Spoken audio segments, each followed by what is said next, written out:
the revenue generation piece, and I skipped over this at the beginning in the interest of keeping it a well formatted show, but I'm going to jump around a little bit here.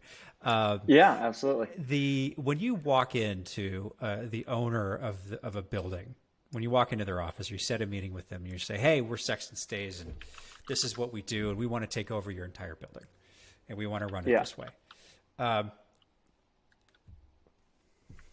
How do you?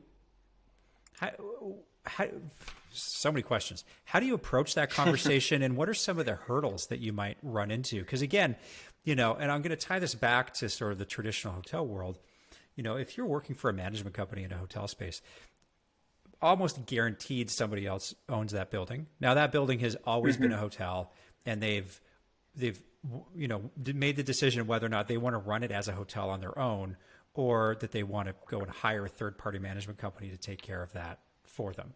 But it's still a hotel, and everybody knows it's a hotel. How do you go into somebody who owns effectively an apartment building to say, "Hey, this may not be the best use of your building. Why don't you try doing it this way?" Yeah, absolutely. So I think everybody agrees that COVID fundamentally changed the way we live, work, and travel. And whether you look at it as transient 3 or 4 night stays, or kind of this new segment of traveler that's evolved to who wants to stay for one month to 6 months, we kind of see this blur of what's housing, what's hotel, what's Airbnb. And we feel like we can create a product that is superior to anything else, and that it could be all three of those segments if it wanted to be. And we kind of see this as this new housing on demand, so to speak. So we explain to landlords and say, look, everything's changed. Housing is on demand. It needs to be flexible. You need to be able to stay there comfortably and affordably, whether it's one night, 1 month, or 1 year.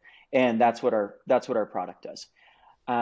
As far as the sales pitch, we can always pivot back to our performance during COVID. Again, no lease terminations, no missed payments, no employee layoffs. The same thing was true with Hurricane Ida, the Category 4 hurricane that just directly hit New Orleans on August 30th. Our rent went out September 1st.